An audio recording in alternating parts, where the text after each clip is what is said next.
Chandrayaan 3 India's biggest space mission. एक ऐसा mission जिस पर दुनिया की हर देश की निगाहें टिकी हुई है। एक ऐसा मिशन जिसका मेन ऑब्जेक्टिव पूरा होने पर भारत के इसरो वो कीर्तिमान हासिल करेगा जो यूएसए और नासा ने 1969 में चांद पर कदम रखकर भी नहीं हासिल कर पाया था। तो आइए देखते हैं क्या है इस स्पेसक्राफ्ट का मेन ऑब्जेक्टिव और क्या है चंद्रयान मिशन और क्यों फेल हुआ था Chandrayaan 2। 5, 4, 3, 2, 1, 0. Space Agency has just launched a rocket that will attempt to land a robotic rover on the moon. तो चंद्रमा के और करीब पहुंच चुका है भारत का चंद्रयान 3। तो उसमें भी हम सफलतापूर्वक नीचे लैंडिंग करने में सफल हो जाएगी।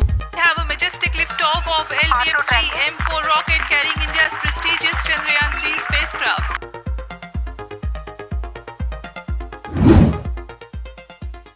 हेलो दोस्तों, स्वागत है आपका। इसकी कहानी शुरू हुई थी 1999 में। चंद्रयान ये आइडिया सबसे पहली बार लाया जाता है इंडियन एकेडमी ऑफ साइंस के एक मीटिंग के दौरान और इस विचार को साल 2000 में ASI आगे बढ़ाती है। इसके तुरंत बाद India Space Research Organisation ISRO National Lunar Mission Task Force को सेटअप करती है, जिसने ये कंक्लूड किया कि इसरो के पास टेक्निकल एक्सपर्टाइज है इस मून मिशन को सफल बनाने के लिए। भारत के प्रधानमंत्री अटल बिहारी वाजपेयी अपने भाषण में चंद्रयान 1 प्रोजेक्ट को अनाउंस करते हैं। ये वक्त था 15 अगस्त 2003 का, इंडिया के इंडिपेंडेंस डे का दिन, जिसके कुछ महीने बाद नवंबर में भारत सरकार ने इस मिशन के लिए इसरो को मंजूरी दे दी, जिसके तुरंत बाद इसरो के साइंटिस्टों ने इस मिशन पर अपना काम करना शुरू कर दिया। और फिर दिन आता है 22 अक्टूबर 2008 का। इसरो अपना सबसे पहला मून क्राफ्ट चंद्रयान 1 को लॉन्च करता है सतीश धवन स्पेस सेंटर श्रीहरिकोटा से। और इस मून क्राफ्ट का मेन मिशन था 2 सालों तक मून के सरफेस को सर्वे करना, केमिकल कॉम्पोजिशन को समझना और मून के सरफेस का 3 डायमेंशनल टोपोग्राफी का कंप्लीट मैप तैयार करना। बट वो कहते हैं ना कि हम जैसा सोचते हैं, हम जैसा प्लान करते हैं, अक्सर सेम वैसा ही नहीं होता।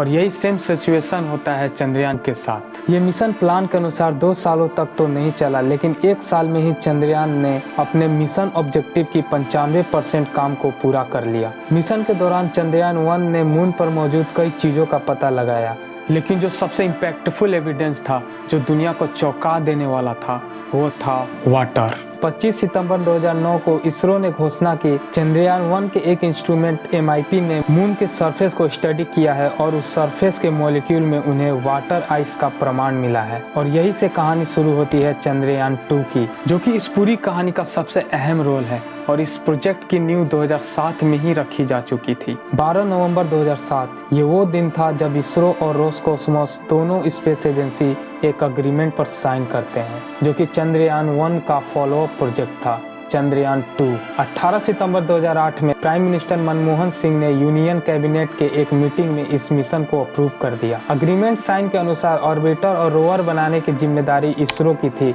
और रोसकॉस्मोस को लैंडर अवेलेबल कराना था। अगस्त 2009 में इस स्पेसक्राफ्ट का डिजाइन तो पूरा हो गया, लेकिन रूस समय पर लैंडर नहीं बना पाया और इसीलिए दोनों देशों के साइंटिस्टों ने इस स्पेसक्राफ्ट का जॉइंट रिव्यू किया। इस लैंडर का सही समय पर ना बनने की वजह से ये मिशन 10 सालों तक पोस्टपोन होता रहा। 22 जुलाई 2019 ये वो समय था जब चंद्रयान 2 को सतीश धवन स्पेस सेंटर से लॉन्च किया गया, इस उम्मीद से कि ये स्पेसक्राफ्ट मून के साउथ पोल पर सक्सेसफुली सॉफ्ट लैंडिंग करेगा और चंद्रयान 1 के रिसर्च ने जो वाटर मॉलिक्यूल का प्रमाण दिया था चांद के ऊपर, उसको डीप स्टडी करेगा और दुनिया के सामने प्रूव करेगा। चंद्रयान 2 का लॉन्च तो सक्सेसफुल हो गया, लेकिन इसका एंड ने इसरो के सारी उम्मीदों पर पानी फेर दिया। लॉन्च के करीब 1.5 महीना बाद चंद्रयान 2 पहुंचता है चांद के पास और यहाँ विक्रम लैंडर जब लूनार साउथ के तरफ अपनी सॉफ्ट लैंडिंग करती है, तब वो अपनी 6000 किलोमीटर पर आवर की वेलोसिटी को कम नहीं कर पाती। मून के सरफेस पर लैंड होने से कुछ ही समय पहले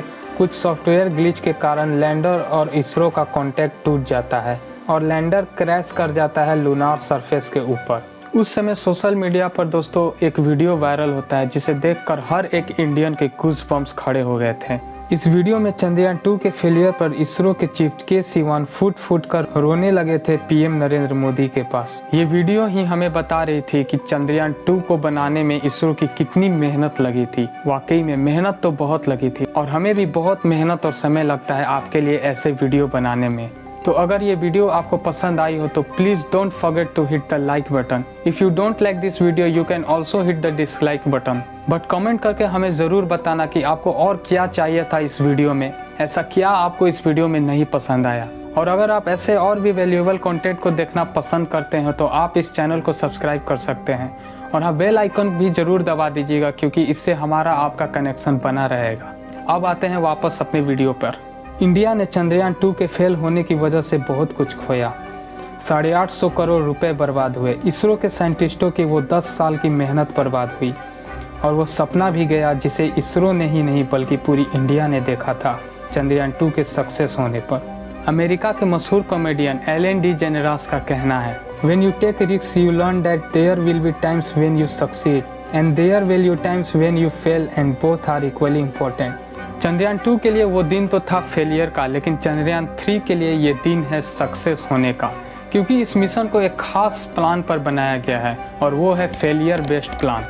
इसरो के करंट चेयरमैन एस सोमनाथ ने अपने एक कॉन्फ्रेंस में कहा है कि जहां चंद्रयान 2 सक्सेस बेस्ड प्लान था वही चंद्रयान 3 फेलियर बेस्ड प्लान है और ये चंद्रयान 2 के गलतियों को सुधार करके बनाया गया है। ऐसे बहुत सारे चेंजेस और अपग्रेड हुए हैं इस सैटेलाइट में जिसकी वजह से ये सैटेलाइट सक्सेसफुली अपने ऑब्जेक्टिव को पूरा कर सके। चंद्रयान 3 के 3 मेन कंपोनेंट्स है। पहला है लैंडर मॉड्यूल जिसका काम है मून पर सॉफ्ट लैंडिंग करना। दूसरा है रोवर जो लूनार सरफेस पर सैंपल कलेक्ट करेगा और उसका केमिकल एनालाइज करके बाकी रिपोर्ट अर्थ को भेजेगा। और तीसरा है प्रोपल्शन मॉड्यूल जिसका काम है रोवर और लैंडर को रॉकेट से लूनार ऑर्बिट के 100 किलोमीटर के दायरे पर ले जाना और फिर उससे अलग हो जाना। अलग हो जाने के बाद प्रोपल्शन मॉड्यूल का काम खत्म नहीं होता है, वो इसरो और लैंडर के बीच रिले सैटेलाइट का काम करेगा। 22 अगस्त से 25 अगस्त के बीच में चंद्रयान 3 का विक्रम लैंडर और प्रज्ञान रोवर चंद्र के साउथ पोल पर लैंड करेगा और सब कुछ सही रहा तो इंडिया दुनिया का सबसे पहला देश होगा जो मून के साउथ पोल पर सबसे पहले सॉफ्ट लैंडिंग करेगा और वहां पर मौजूद सबसे इम्पोर्टेंट मिनरल वाटर का पता लगाएगा। लेकिन एक सवाल आपके मन में आ रहा होगा दोस्तों, अगर ये मिशन इतना ही इम्पोर्टेंट है तो दुनिया के बाकी देश क्यों नहीं इस मिशन को प्लान किए? दरअसल कर चुके हैं। इजराइल ने भी मून पर अपना लैंडर लैंड करने की कोशिश की लेकिन वो इंडिया की तरफ फेल रहा अपने मिशन में। अमेरिका भी इस मून मिशन को प्लान कर रहा है जिसका नाम है आर्टिमस 3 जिसमें अमेरिका इंसान को 50 साल बाद फिर से वापस भेज रहे हैं, वो भी लूनार साउथ पर लैंड करने का उनका प्लान है। उनके लिए भी इंडिया के चंद्रयान 3 का सक्सेस होना काफी इम्पोर्टेंट है। दोस्तों आर्टिमस 3 प्रोग्राम का एस्टिमेटेड कॉस्ट है $93 बिलियन, वही चंद्रयान 3 का एस्टिमेटेड कॉस्ट है सिर्फ $80 मिलियन जो कि एक चिल्लर है कंपेयर टू आर्टिमस प्रोग्राम। दोस्तों क्या लगता है आपको, क्या ये मिशन सक्सेसफुल हो पाएगा?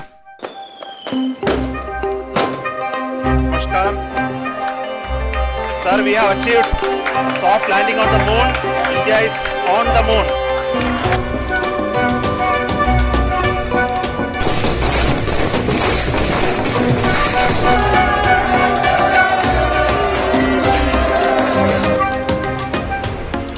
मैं टीम चंद्रयान को, इसरो को और देश के सभी वैज्ञानिकों को जी जान से बहुत बहुत बधाई देता हूं।